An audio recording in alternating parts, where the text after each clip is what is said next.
Hello everyone, welcome to re academy. So last month BRICS employment working group की पहली meeting हुई थी और इस मीटिंग में बहुत सारी चीज़ें सामने निकल के आई और ये सारी पॉइंट्स आपके ईपीएफओ एग्ज़ाम के लिए काफ़ी इंपॉर्टेंट है, यूपीएससी सीएससी के लिए भी इंपॉर्टेंट है, लेकिन ये पॉइंट्स ज़्यादा और ख़ास करके ईपीएफओ एग्ज़ाम में आने के चांसेस है, इसलिए मैं ये वीडियो आपके सामने लेके आ रहा हूँ। तो डिस्कस करते हैं इस मीटिंग में कौन सी बातें हुई, कौन से एग्रीमेंट साइन हुए, सारी बातें डिस्कस करेंगे आराम से। तो स्टार्ट करते हैं आज का सेशन। सबसे इम्पॉर्टेंट बात कि इसको जो चेयर किया है वो चेयर किया है श्री अपूर्व चंद्रा ने। इससे पहले के वीडियो को देख के आप समझ गए होंगे कि अपूर्व चंद्रा कौन है। एक सीनियर आईएएस ऑफिसर है, अभी रिसेंटली सेक्रेटरी के पद पे है लेबर एंड एम्प्लॉयमेंट मिनिस्ट्री में, और अपने इसी टेन्योर में इन्होंने आईएलओ की गवर्निंग बॉडी को भी चेयर किया है। अभी रिसेंटली ये चेयरमैन नहीं है। अभी मैंने इससे पहले की वीडियो में आपको बताया कि जो एना जॉर्डफेल्ट है वो न्यू चेयरपर्सन है आईएलओ की गवर्निंग बॉडी के। तो इनके टेन्योर में इस बार पहली ब्रिक्स एम्प्लॉयमेंट वर्किंग ग्रुप की मीटिंग हुई और ये मीटिंग को कंडक्ट करवाया गया वर्चुअली सुषमा स्वराज भवन जो है दिल्ली में भवन में। India has assumed BRICS presidency this year. India ने इस मीटिंग को चेयर क्यों किया? क्योंकि अभी जो ब्रिक्स की प्रेसिडेंसी है वो इंडिया के पास है। ठीक है, सबसे इम्पॉर्टेंट जो बात है वो है एजेंडा।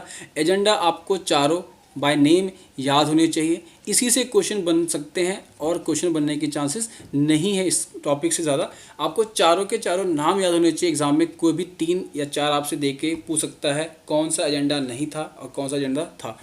पहला जो है वह है promoting social security agreement amongst BRICS nation.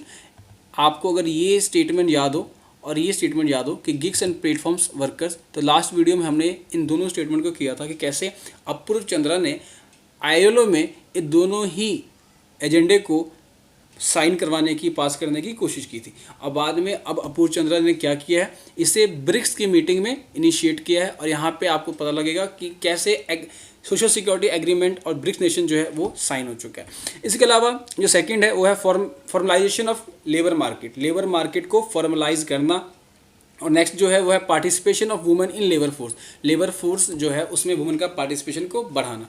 और फाइनल जो है वह gig and platform workers role in labour market. Labour market में जो गिग वर्कर्स है उनका रोल क्या है, तो डिस्कस करते हैं डिटेल में। यहाँ से एक क्वेश्चन बन सकता है कि जो पहली ब्रिक्स एम्प्लॉयमेंट वर्किंग ग्रुप का जो मीटिंग हुआ उसमें मेंबर्स, पार्टिसिपेटरी मेंबर कौन कौन थे?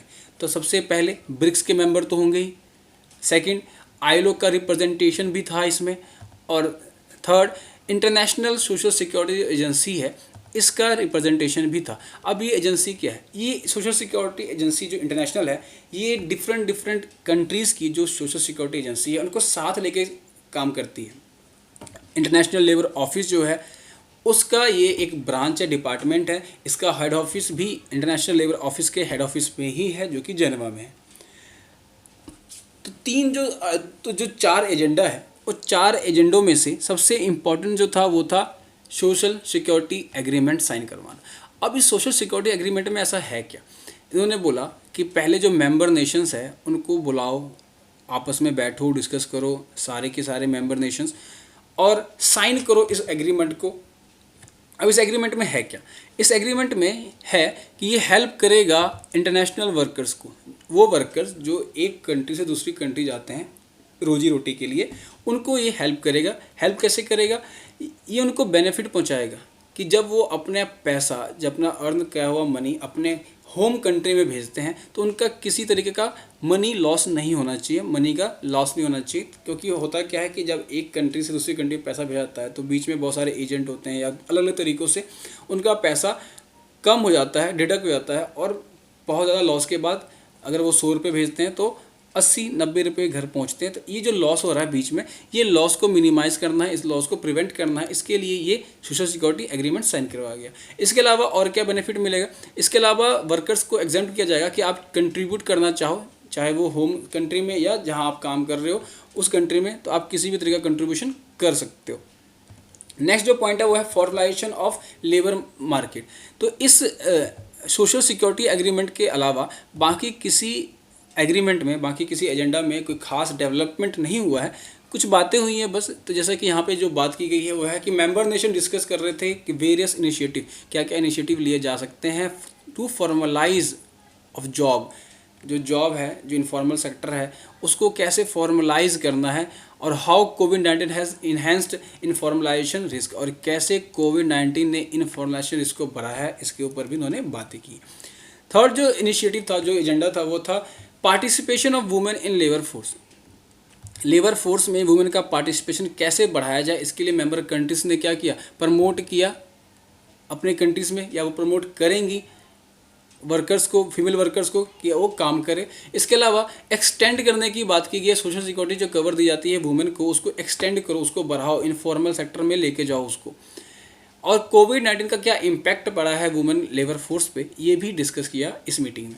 इसके अलावा जो लास्ट और फोर्थ पॉइंट था वो था gig and platform worker and their role in labour market. जो गिग वर्कर है, इनका क्या रोल है लेबर मार्केट में, इस मुद्दे पे भी बात की गई।